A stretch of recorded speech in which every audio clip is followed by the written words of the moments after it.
Shalom bien-aimés, nous vous saluons partout que vous nous suivez dans ce programme.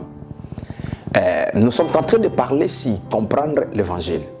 C'est une série qu'on a commencé la fois passée. Aujourd'hui, nous allons encore explorer un point qui va encore beaucoup nous aider. Nous allons parler sur le résultat de l'évangile. Parce que la fois passée, on a parlé sur c'est quoi l'évangile. Alors parlons un peu sur les résultats. Le résultat, c'est le fruit de l'évangile. C'est que l'évangile produit. C'est que l'évangile fait dans la vie de ceux-là qui l'entendent ou qui l'écoutent. Parce que nous allons comprendre une chose. Lorsque nous prenons le Nouveau Testament, nous allons voir que l'évangile a été annoncé partout. Surtout quand nous prenons maintenant les livres, à partir du livre des Actes des Apôtres, les travaux de l'Église, nous allons voir comment la bonne nouvelle a été annoncée. Et lorsque nous étudions surtout les épîtres de l'apôtre Paul, à partir du livre des Romains, nous allons voir comment Paul a exposé la bonne nouvelle de Jésus. Il nous a montré la beauté de ce que Jésus a fait pour l'humanité. Alors c'est là que nous devons comprendre une chose, que le message fondamental que Jésus a donné à l'Église pour annoncer, c'est la bonne nouvelle. Comme on a expliqué dans notre premier programme, l'évangile peut être dit, l'évangile de la grâce, l'évangile du royaume, l'évangile de votre salut, l'évangile de Christ, l'évangile de Dieu, l'évangile de paix, l'évangile éternel. Et nous avions dit que l'évangile de la gloire, nous avons dit que tout cela forme seulement un seul évangile. Parce qu'on a lu le texte de Galates 1. Là, Paul nous a dit qu'il n'y a pas des évangiles, il n'y a pas de bonnes nouvelles. Alors, tout ce qu'on peut enseigner en dehors de la bonne nouvelle qui tourne autour de ce que Jésus a déjà fait, ce sont les désordres que Paul a dit. Ce sont des troubles que les gens veulent mettre dans la vie de beaucoup de gens qui croient. La raison, nous allons comprendre une chose, que nous sommes appelés à connaître la bonne nouvelle et à exposer la bonne nouvelle. Pourquoi? C'est parce que là, l'apôtre Paul nous montre que la puissance de Dieu est dans l'évangile. Ok. Prenons maintenant Romains chapitre 1er. Romains chapitre 1er, lisons le verset 16 jusqu'au verset 17. Car je n'ai pas honte de l'évangile, c'est une puissance de Dieu pour le salut. Non, là maintenant je dois aller mot après mot, mais laisse-moi lire et finir à lire. Pour le salut de quiconque croit, des Juifs premièrement, puis du grec. Verset 17. En effet, la justice de Dieu s'y révèle par la foi, pour la foi, selon qu'il est écrit, le juste est vivant par la foi. Laisse-moi prendre la version Semmer. Semmer, c'est mieux. Yeah? Semmer. Je n'ai pas honte de l'évangile, c'est la puissance de Dieu par laquelle il sauve tous ceux qui croient. Les Juifs en premier lieu et aussi les non-Juifs. 17. En effet, cet évangile nous révèle en quoi consiste la justice que Dieu accorde. Elle est reçue par la foi et rien que par la foi. Comme il est dit dans l'Écriture, le juste vivra par la foi. Là déjà nous comprenons, l'apôtre Paul est en train de nous donner un bon résultat que l'évangile apporte. Mais là au verset 16, vraiment c'est très beau à comprendre. Il dit, l'évangile est une puissance, c'est la puissance de Dieu. Donc c'est-à-dire, tout ce que moi j'ai besoin, que ça se manifeste dans ma vie de chaque jour, je dois m'accrocher à l'évangile. Je dois accepter, connaître, accepter, être conscient de l'évangile. Parce que l'évangile, c'est la puissance de Dieu. Lorsque j'ai besoin de la manifestation de la puissance de Dieu dans un point quelconque de ma vie, ce que j'ai besoin, c'est quoi? C'est de connaître et de croire la bonne nouvelle. Lorsque je me sens mal, quelqu'un a un mot de tête, vous avez besoin de la guérison. La guérison est dans l'évangile. Le miracle qu'on a besoin se trouve dans l'évangile. Parce que l'évangile est la puissance de Dieu. Maintenant, prenons maintenant un bon résultat encore qui est là. Cette puissance de Dieu là qui est l'évangile est exposée aux gens. Pour quelle raison? Pour le salut.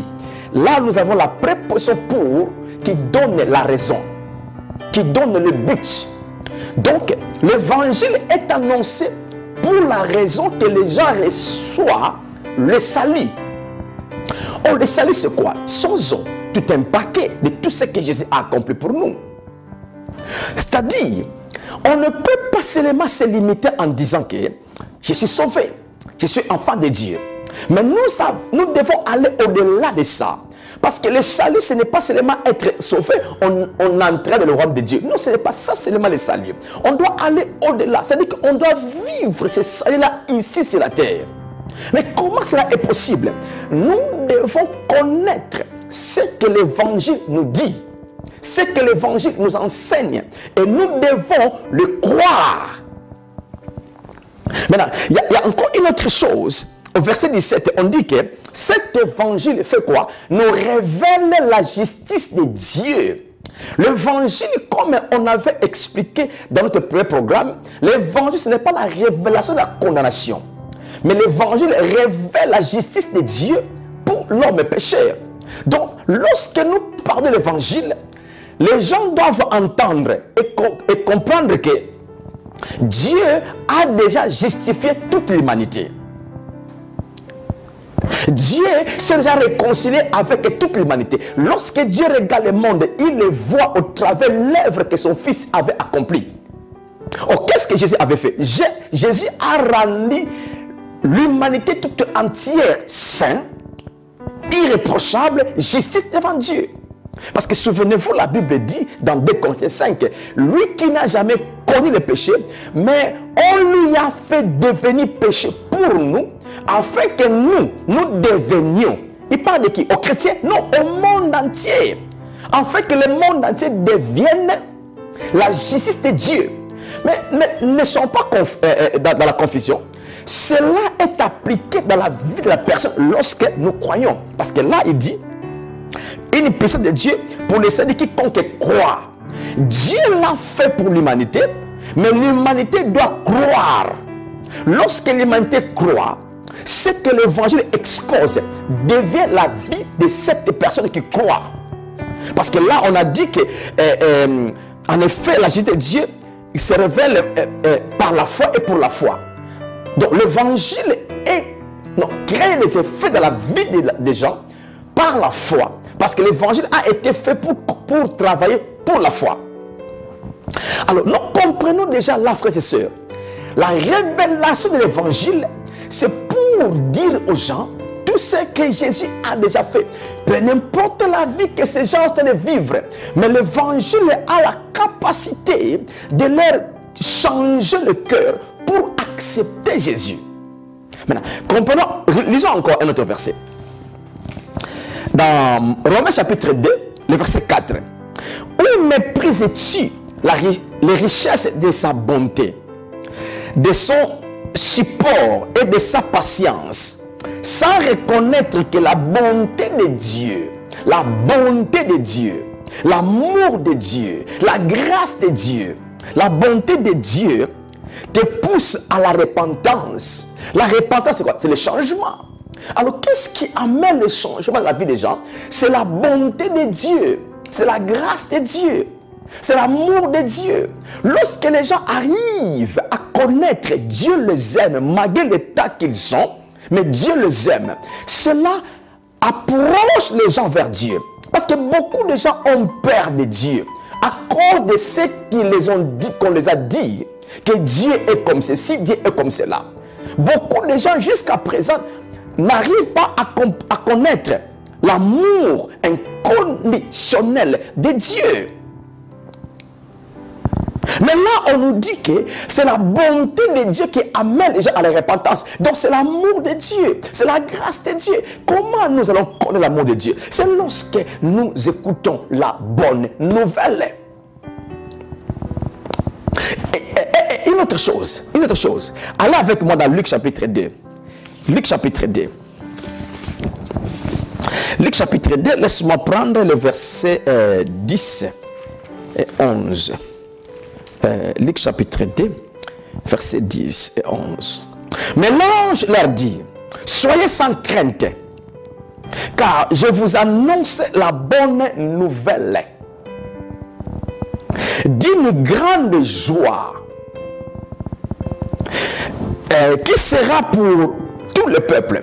Lorsque vous lisez d'autres versions, laisse-moi prendre, comme j'ai ce maire avec moi ici auprès de moi, Luc chapitre 2, Luc 2, 11, 10 à 11. Mais l'ange leur dit, n'ayez pas peur, je vous annonce une nouvelle qui sera pour tout le peuple, le sujet d'une très grande joie. Waouh, j'aime ça. J'aime ça. Écoutez. Nous allons comprendre quel est ce sujet-là de la bonne nouvelle qui donne au monde, qui donne aux gens une grande joie. Vous savez que personne n'a besoin d'entendre la mauvaise nouvelle. Lorsqu'on entend la mauvaise nouvelle, quelle est l'attitude qui est créée dans nos cœurs? C'est la tristesse. On perd le courage. On est abattu. Mais lorsqu'on entend la bonne nouvelle, la bonne nouvelle a beaucoup d'effets dans nos vies. Vous savez, la joie, c'est un grand médicament.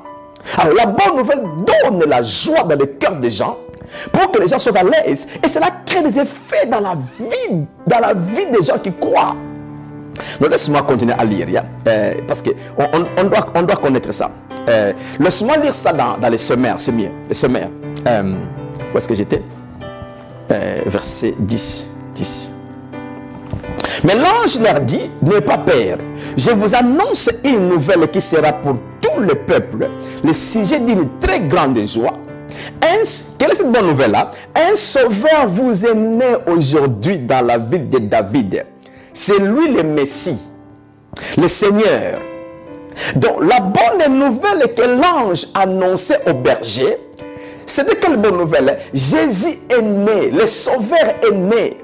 Et cette bonne nouvelle-là, l'ange dit que cela apporte une grande joie au peuple. Une grande joie dans le cœur des gens. Frères et sœurs, donc c'est là nous comprenons que nous avons besoin d'entendre la bonne nouvelle de Jésus. La bonne nouvelle de la grâce de Dieu.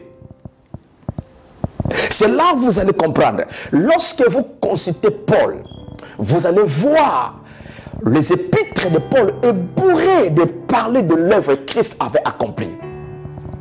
Paul, comme vous le savez, si vous lisez Galates 1, vous allez voir, Paul était un homme très intelligent qui a beaucoup appris. Il connaissait bien la loi de Moïse. Mais lorsqu'il s'est rencontré avec Jésus, il a compris que non, ça c'est la liberté. Ça c'est la vie. Je ne peux plus retourner vers Moïse. C'est là, lorsque vous lisez l'apôtre Paul à partir du livre des Romains, vous allez être bien dans la joie de comprendre comment Paul nous expose la vie que nous avons en Christ par l'œuvre que Jésus a accomplie. Parce que l'évangile parle complètement, pleinement, que Jésus nous a déjà libérés. Jésus nous a fait déjà des victorieux. Jésus nous a fait entrer dans les royaumes de Dieu. Jésus nous a fait des justices de Dieu. Jésus nous a fait des saints. Mais lorsque vous écoutez cela, ça fait quoi? Ça change ma façon de se voir et ça change aussi ma façon de vivre. Vous savez, lorsque tu me dis, ah, Pasteur Charles, vous savez, les habits que tu as mis, ou bien, personne me dit, mais moi-même je connais. Lorsque je connais que je suis sale avec mes habits, je n'aurai pas peur ou honte d'entrer dans la boue ou dans un terrain de poussière. Pourquoi? Parce que je sais que je suis sale. Mais lorsque je sais que je suis bien habillé, je suis propre, Je suis conscient de ça. Je crois que ça, je vais éviter me salir encore, entrer dans la poussière. Pourquoi? Parce que je sais que je suis propre. Donc c'est ça, l'évangile expose l'état de l'humanité par rapport à ce que Christ a fait. Et cela amène l'humanité à s'approcher plus à Dieu et à changer leur façon de vivre. Écoutez, nous allons voir Paul. Paul, dans toute sa mission apostolique, il a apporté un message, un évangile. La fois passée, on avait lu, Paul dit dans Galates 1, il n'y a pas des évangiles, il n'y a qu'un seul évangile. Alors, prenons ce que Paul avait annoncé. Prenons ce que Paul avait annoncé. Lis avec moi Actes des Apôtres, le chapitre 20, le verset 24.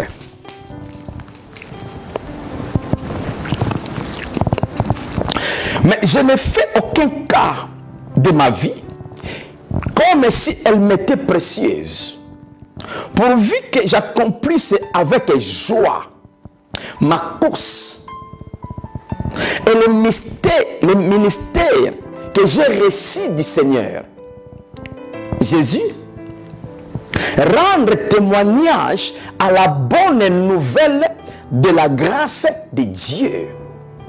C'est ça le message de Paul. Paul témoignait, Paul prêchait, Paul enseignait la bonne nouvelle de la grâce de Dieu. C'est là, lorsque vous lisez ces épîtres, vous allez être rayonné de joie. Parce que les choses que l'apôtre Paul t'a dit, il dit que vous êtes déjà bénis en Christ. Il dit que Dieu vous a élu avant la fondation du monde, afin que vous soyez saints et irrépréhensibles, sans faute devant lui. Il dit que Dieu vous a déjà créé en Christ. Il dit, vous êtes mort avec Christ, ressuscité avec lui, et vous êtes assis dans les lieux célestes. Waouh, ça c'est merveilleux. Moi, je suis assis. C'est ce qui fait que je commence maintenant à vivre les effets du salut. Ce n'est pas seulement que j'attends aller au ciel, non. Mais ce salut-là, les paquets que j'ai reçus lorsque je prie, je commence maintenant à les vivre. Comment? C'est parce que la bonne nouvelle est en train de changer ma conscience, ma pensée, ma connaissance. Et je crois plus aux choses que je comprends dans la bonne nouvelle. Arrêtez, c'est ça qu'on a besoin. En réalité, c'est ça qu'on a besoin. C'est pourquoi l'apôtre Paul, il connaissait la valeur de la bonne nouvelle. Il connaissait la puissance de la bonne nouvelle. C'est là où il partait partout dans les coins qu'ils allaient dans sa mission pour proclamer, même au milieu des gens qui étaient sous la loi. Il leur disait, Jésus est le centre de tout. Tout c'est Jésus. Bien aimé, moi je crois, nous devons comprendre que vous et moi, notre liberté se trouve en connaissant la bonne nouvelle de Christ. Vous savez, Jésus avait dit quoi? Jésus avait dit, vous allez connaître la vérité. La vérité vous rendra libre. Ce n'est pas la vérité simple qui rend libre, mais la connaissance de la vérité. La vérité que tu ne connais pas ne te rend pas libre. C'est pourquoi nous devons chercher à connaître la vérité. Oh, la vérité c'est quoi? La vérité c'est l'évangile. La vérité c'est la grâce. Je peux prendre tous ces mots-là, les mettre ensemble. Ça tourne autour d'eux. La vérité, c'est l'évangile, c'est la bonne nouvelle. La bonne nouvelle, c'est la grâce. La vérité, c'est la grâce. Laisse-moi prendre un verset pour vous aider. Prendre un verset pour vous aider. Colossiens chapitre 1. Colossiens 1. Colossiens 1, le verset 5. Colossiens 1, le verset 5. Écoutez. À cause de l'espérance... Verset 4, premièrement, pour bien connaître le verset. 4. Nous avons en effet entendu parler de votre foi en Christ Jésus et de l'amour que vous avez pour tous les saints. 5. À cause de cela, qui vous est réservé dans... Non, sorry. Je recommence le verset 5. À cause de l'espérance qui vous est réservée dans les cieux Et que la parole de vérité, virgule, celle de l'évangile, virgule, vous a précédemment fait connaître la parole de la vérité, virgule, l'évangile. Si je peux prendre ces mères, comment les mères disent ça? Écoutez ces mères. Colossiens 1, 5. Cette foi et cet amour se fondent sur ce qui fait votre espérance et que Dieu vous réserve dans les cieux. Cette espérance, vous l'avez connue par la prédication de la vérité, cet évangile. Point. Ça finit par là. La prédication de la vérité, cet évangile. De l'évangile, c'est la vérité. Parce que l'évangile parle de Jésus à 100%. C'est là où Jésus avait dit, je suis la vérité. De la vérité parle. Donc la vérité, c'est exposer Jésus dans tout ce qu'il a accompli pour l'humanité entière. Donc c'est là où nous sommes en train d'appuyer que l'évangile, nous devons le comprendre en tournant autour du Christ, autour de Jésus. Donc, il y a tant de résultats qu'on peut étudier si la puissance de l'évangile. Un grand merci pour votre attention. Que Dieu vous bénisse. À la prochaine. Bye bye.